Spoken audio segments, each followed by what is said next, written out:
नमस्कार, आदाब। जुर्म की एक और वारदात के साथ मेहंदी हसन जर्नलिस्ट आपके सामने हाजिर है। दोस्तों, जुर्म की जिस वारदात को आज हम आपके सामने पेश करने वाले हैं, एक महिला से जुड़ी हुई है। एक महिला की अब से 20 साल पहले एक शादी हुई थी और उस शादी के बाद उसकी अब तक इस 42 साल की उम्र में एक के बाद एक 7 शादियां होती हैं और 7वें पति के साथ वो अपनी एक रात को एंजॉय कर रही थी और शराब के ऊपर शराब और जाम के ऊपर जाम चल रहे थे और दोनों लोग एक दूसरे को प्यार कर रहे थे, प्रेम कर रहे थे। लेकिन अचानक ही कुछ ऐसा होता है कि पहले पत्नी की मौत हो जाती है और उसके बाद पति की मौत हो जाती है। तो दोस्तों, कहाँ का है पूरा मामला, कहाँ की है पूरी वारदात, जानेंगे पूरी वारदात। जी हाँ, पूरी वारदात मध्य प्रदेश के बिसरा की है। बिसरा गांव में रहने वाली दिव्या, जिसकी उम्र तकरीबन 42 साल की थी, एक युवक से उसकी शादी हुई थी जो तकरीबन 20 साल पहले हुई थी। लेकिन 20 साल पहले उसका वो पति किन्हीं कारणों की वजह से मर जाता है, उसकी मौत हो जाती है और उसके बाद दिव्या अपनी जीविका चलाने के लिए और अपनी ज़िंदगी चलाने के लिए दूसरी शादी करती है। लेकिन दूसरी शादी भी उसकी किन्हीं कारणों की वजह से टूट जाती है, उसका पति वो छोड़ देता है। इस तरह से दिव्या तीसरी शादी करती है, चौथी शादी करती है, 5वीं शादी करती है, 6ठी शादी करती है और 6 शादियां करने के बाद भी वो तन्हा थी, कोई पति उसके पास नहीं था। दिव्या की आदत कुछ ऐसी थी कि वो आम तरीके से झगड़ा कर बैठती थी और इस तरह से वो अपने पति के साथ नहीं रह पाती थी। और अब दिव्या बहुत परेशान हो चुकी थी, आर्थिक रूप से भी और शारीरिक रूप से भी और मानसिक रूप से भी उसे एक पति की तलाश थी और इस तरह से वो लगातार कुछ इस तरह से देखती है कि उसकी शादी हो सके। दिव्या की ये तलाश जारी रहती है और इस तरीके से बेला राम नाम का एक युवक, जिसकी पहले शादी हो चुकी थी लेकिन अब वो अपनी पत्नी के साथ नहीं रहता था, उसके साथ उसकी मुलाकात होती है। बेला राम से जब दिव्या की मुलाकात होती है तो दिव्या उसको ये बात बताती है कि उसकी एक शादी हुई थी अब से 20 साल पहले और उसका पति एक्सपायर हो गया था। दिव्या ने उसको ये नहीं बताया कि बीच में उसकी 6 शादियाँ हो चुकी हैं।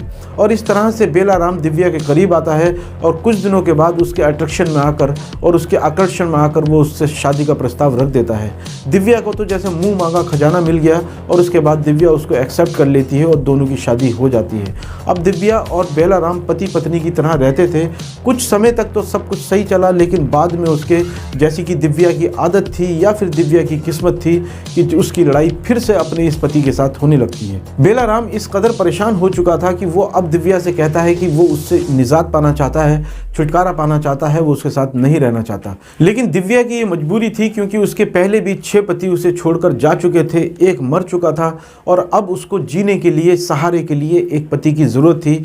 तो वो जैसे तैसे करके उसके साथ कॉम्प्रोमाइज़ करती है, अपनी आदत में कुछ सुधार करती है और अभी 2-4 दिन पहले वो अपने पति को मनाने के लिए रात में शराब मंगाती है और उसके बाद दोनों पति पत्नी बैठकर आपस में शराब पीते हैं और शराब पीने के बाद एक दूसरे से प्यार करते हैं, बातें करते हैं। लेकिन जैसी कि दिव्या की आदत थी, वो बात करते करते झगड़े पर उतारू हो जाती है और झगड़ा इस कदर बढ़ जाता है कि उसका पति एक रॉड उठाता है और वो रॉड उठाकर उसके सर में मार देता है और जब वो उसे देखता है तो तब तक दिव्या की मौत हो चुकी थी। दिव्या की हत्या करने के बाद बेला राम बहुत परेशान हो जाता है, पूरी रात वो जागता है, सोचता रहता है और फिर सुबह हो जाती है और जैसे ही सुबह होने वाली थी वो एक फांसी का फंदा बनाता है और लटक जाता है और उसके बाद वो खुद भी अपनी जान दे देता है। सुबह जब पड़ोसियों को ये बात मालूम पड़ती है कि घर में कोई हलचल नहीं है तो वो पुलिस को फ़ोन करते हैं। पुलिस आती है, दरवाज़ा खोलती है, देखती है तो दोनों की लाशें पड़ी हुई थी।